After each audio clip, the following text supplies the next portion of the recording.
Hey there guys, James Smith, aka the Tattooed Butcher, and today for this hunting and fishing field to plate video we're going to be working with something a little bit different but should be a staple protein for all hunters out there, the wild goat. Hunting and Fishing New Zealand is a founding sponsor of the DOC National Goat Hunting Competition, which launched August 1st and runs through to the end of November. The competition's first priority is to reduce goat numbers through hunter-led conservation efforts. While the harvesting of a sustainable protein resource is a great byproduct of this activity. Normally seen as a curry, it deserves more respect and cooks like a lean lamb when hunting the right animal. The size makes the animal easy to handle in the field and well processing, and is a great gateway into hunting and processing wild game meat. So today we're actually going to be breaking down this whole goat here, giving you guys some really sharp butchering tips, and then we're also going to be doing a pulled goat shoulder. I'm going to be giving you guys some really top tips when cooking it on the Traeger, and also doing a really tasty barbecue sauce. So to get things started guys, the tools that we're going to need to use today are really minimal. So all we need is a butcher's handsaw, and I'm going to be using a 6-inch curved boning knife from Victory Knives, and then also a 10-inch curved steak knife. So 3 tools, really simple. That's all we're going to need today to break down this animal. So the first thing that we're going to do is we're actually just going to seam this part of the flap out and just mark that down, because we're actually going to remove these legs first off. So what we want to do is we just want to find the second to last joint. So what I do is I just clear a little bit of that fat off there, and then we can actually just stab our knife in and actually feel where that soft joint is, and we've just hit it there. And then all we're going to do is mark our knife into that. Just clear the rest of that away. And then if you're working on a block like I am today, we just move it over to the end and we can just crack that off, and then it makes it easier to remove these legs. We're just going to cut down the middle here, and then we're actually going to remove this H bone so it runs through both sides. And we just use the tip of our knife. We just feel that bone and we're not leaving heaps of meat on the bone.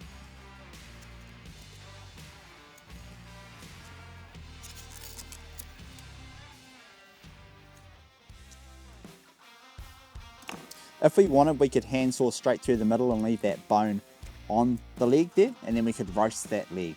But we're going to be boning this leg, so I'm actually going to break down this leg and show you guys what you can do with it. When removing your bones from your goat legs, we just start from the top. And we just, again, we use the tip of our knife and we just run it hard up against that bone. We don't want to go all the way through.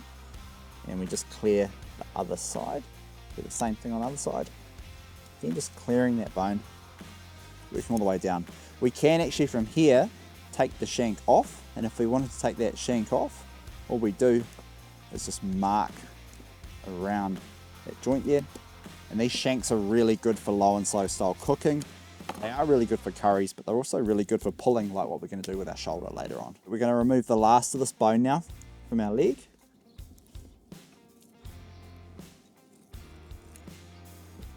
We've got a little piece of bone that just sits in here.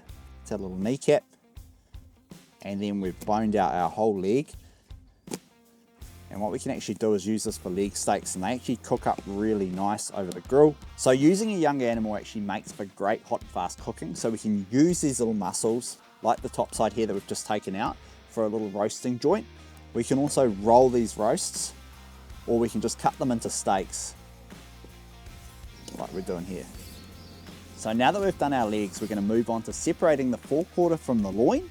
So to do that, we need to mark between the 4th and 5th rib, or just behind the shoulder bone, and actually you can actually just joint this off. So again, we're going to mark through our 4th and 5th. We've got a soft breastbone here that we need to break through, mark all the way down to the backbone there. Okay, we're going to repeat this on the other side, and once we've marked around both sides, we basically do what we did when we separated our legs. So there's a joint just sitting in there. All we want to do is mark off, make sure we can see where that joint is, and then mark around it, and actually just break this off over the bench.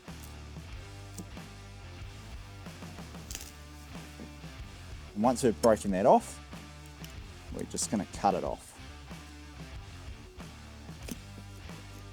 The first thing that we do when we come to our loins is we're actually going to remove these flaps or the ribs. So what I like to do, because today we're actually going to be doing racks as well, I mark out how long I want those rib bones on my rack, which is around here. Nice little cut. And then we're going to use our handsaw and just handsaw through these bones. And we'll do the same thing on the other side. What we're going to do today is we're actually going to cut these into ribs, and these cook up really good on the barbecue like we're using today. Basically, all you want to do is you chuck them in the barbecue for around half an hour at 180 degrees. Then you wrap them in tin foil with a good barbecue sauce, again similar to what we're using today, and you cook them for another hour and a half at around 150 degrees Celsius. And then they come apart beautiful, and there's loads of flavour in this goat. So to get that going, we just need to remove this piece of soft bone. We're using our bigger knife now. All I want to do is just press down nice and hard and break through that bone. And then from there, all we need to do is just cut between each little joint and bone there. So what we're going to do now with our loins is we're actually going to separate our mid-loin from our rib loin. Okay, so the difference being our mid-loin has none of these nice rib bones along here. So we're going to separate that. We're actually going to do racks out of the top part, and then we're going to bone out the mid-loin and show you guys the little back straps that you can get out of these goats. So again, we're just going to go through these joints and pop that joint and then separate it like that. So in the mid-loin, we have these two nice fillets that run down the side, and then we've obviously got our nice sirloin that sits down the back here. What we can do is we can actually saw straight through the middle of it. If you guys have a bandsaw, it's a really good way to do these into chops. Otherwise, you can do it with a handsaw, but it is a little bit more work. But what we're going to do today is just remove these little fillets just on the inside. These are really nice, just hot and fast, straight in the pan. It's not a huge amount of meat on them, but they are still super tasty. And again, all we need to do is just go down hard along that bone with the tip of our knife. We can peel that back.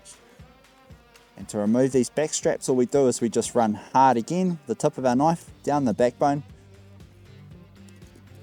down either side. And then all we're going to do is stand this up on its side, go into our dagger grip, and we're just going to run hard along those bones. From there, we just need to zigzag between each joint.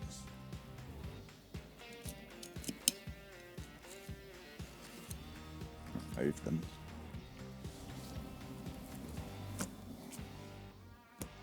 That. We can square this piece off, save that for our sausages and our minces. We could just sear that off, just like our fillets, and they're super tasty and a quick cook. So now to do our racks, all we want to do is we want to use our handsaw, and we're basically just going to saw down the inside of each side of this rack here. And we don't want to go right into the meat, we just want to saw just through this top bone here.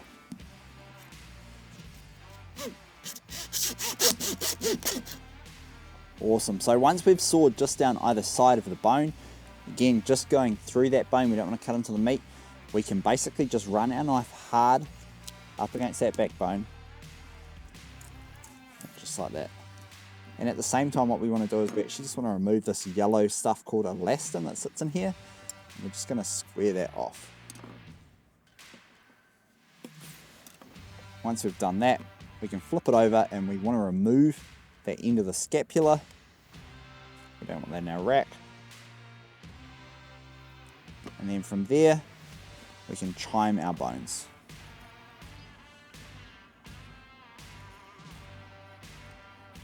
And just like that, we've done our goat rack, and these are super nice and tasty when you fry them up in a skillet pan with some garlic butter and then finish them in the oven. So we're on the last end of our goat now, and we're going to finish off these forequarters by removing the neck, removing the shanks, and then we're going to prepare these shoulders for pulled goat. So to remove the neck, we're just going to mark around the outside of it, and we're going to use our handsaw again to take this one off.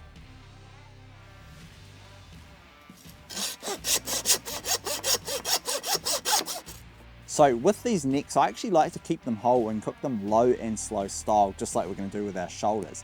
When you pull these, they taste amazing because they're such a heavily used muscle on the goat. So more used muscles are always tastier because they have those nice intramuscular fats and all the flavor.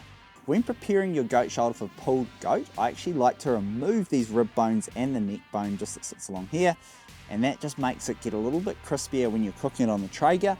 Just gives it a little bit more flavour. You can leave these bones in and it will still pull just as good, but that's my top tip. So we're going to remove these. We're just going to go hard down this bone.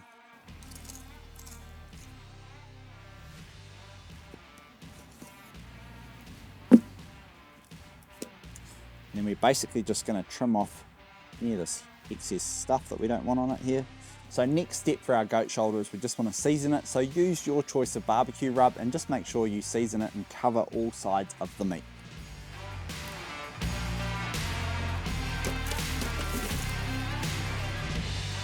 So today we're cooking on the Traeger and we've preheated it to 150 degrees Celsius, and we're going to cook our goat shoulder for 3 hours open. Then we're going to pull it out, add our tasty barbecue sauce and wrap it up in our tray.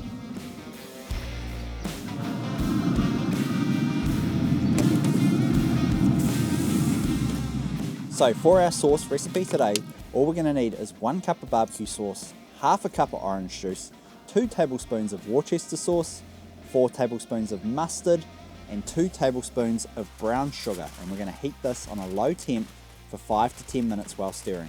Now that we've added our barbecue sauce to our goat shoulder and wrapped it up in our tray, we're going to cook it for another 4 hours at 150 degrees Celsius before pulling it out, resting it, and pulling that beautiful meat.